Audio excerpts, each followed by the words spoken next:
You come back. That's good. Some of you left last time, didn't you? Couldn't handle the truths we unearthed together, about the Maledictus, about betrayal and fear. But you stayed. You were different. Stronger, perhaps? Or just more curious? Tonight, we descend into something more primal, more visceral. While the Maledictus thrive in the shadows of your mind, feeding on what you feel, the Ossivorus, well, they are far less concerned with your emotions. To them, you are more elemental. They do not seek your fear. They seek your bones.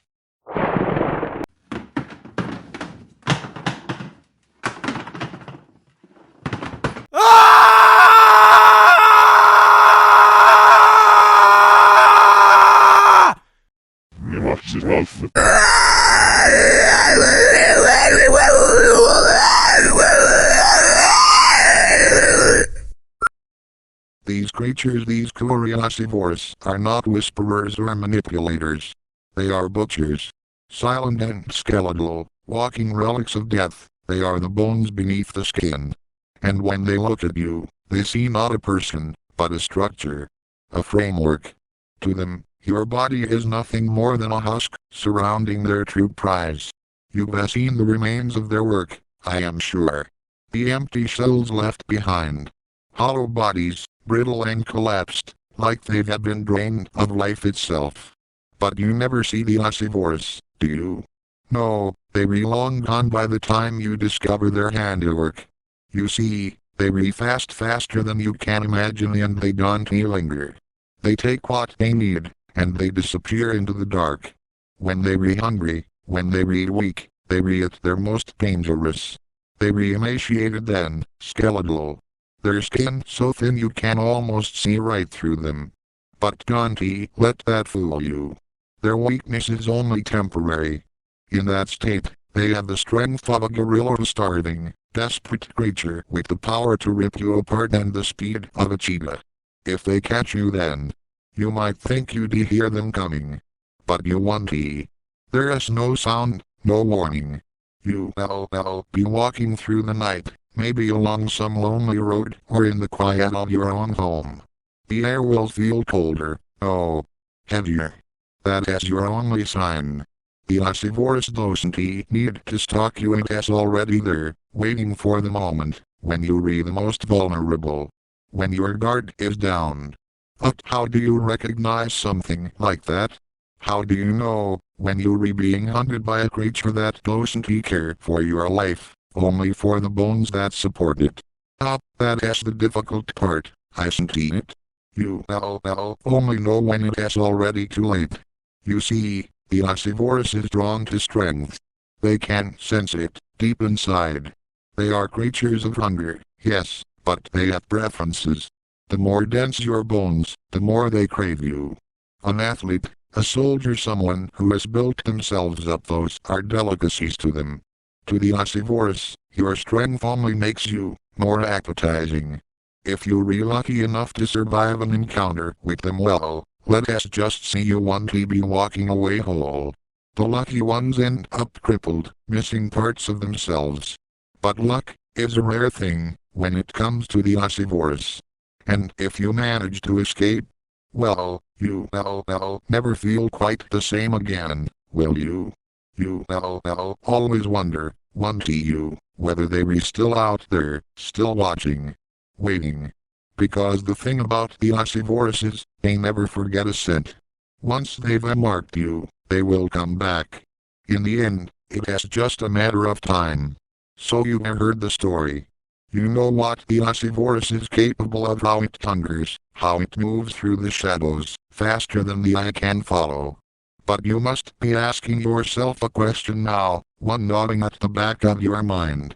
How do you stop something like that? How do you protect yourself against a creature that can turn your own bones into its next meal? They leave traces. Always. The Ossivorus cannot suppress their hunger, and hunger always leaves a mark. Bone dust. You find it in places where they have been, often in the air itself, a fine mist that lingers. This isn't just the remains of their victims, no, it is the result of their body's very nature. When they grow hungry, when they reach weak, they begin to shed this dust. It is a sign, a warning that they re near, that they re hunting. If you see the dust, you don't have much time. But you have enough. Pay attention to the air, to the stillness of the world around you. When they re near, everything changes, sound grows duller, the temperature plummets. That cold you feel, deep in your bones, is not just a chill. It is their hunger pulling at the very essence of life around them. Now, what do you do once you know they re there? How do you avoid becoming the next hollowed out husk in their collection? The key is simple, distance and light. The Ossivorus is fast, unnaturally fast, but they re not built for endurance. They rely on bursts of speed and strength when they re hunting, but they can't sustain it for long. If you can keep your distance, if you can outrun that initial burst, you stand a chance. And if you can stay in the light, they won't follow you there.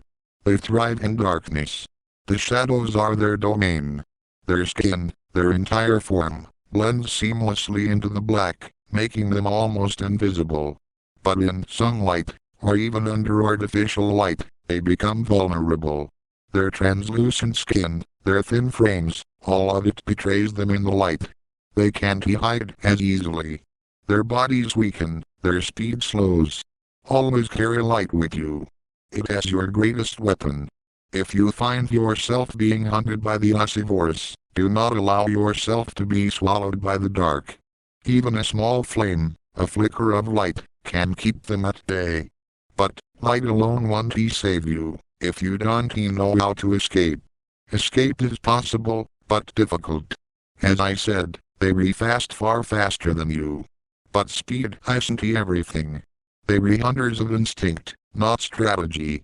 If you can disrupt that instinct, if you can confuse them, you may gain the upper hand. Break their line of sight. The Ossivorus relies on sight to hunt. They need to see you to chase you, to feed in you. If you can slip into a crowd, hide behind solid walls, anything that interrupts their direct pursuit, you throw them off.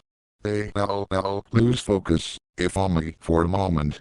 And in that moment, you can escape. But even if you manage to escape, you never truly be free of them. They remember you. Once the Ossivorus has tasted your scent, once they've marked you, they will find you again. They be patient hunters. You may escape one night, one encounter, but they will come back. They always come back. So you see, avoiding them is never a permanent solution. It is a delay, a brief reprieve from what is inevitable. The Ossivorus is relentless. They don't need to break you all at once. They can wait. They can hunt again. And again. Until, one night, when you least expect it, they strike. And that will be the last time you ever hear that sound. That soft cracking, the sound of bones breaking in the dark, it'll be the last thing you hear, before you disappear into the night. The flood is coming.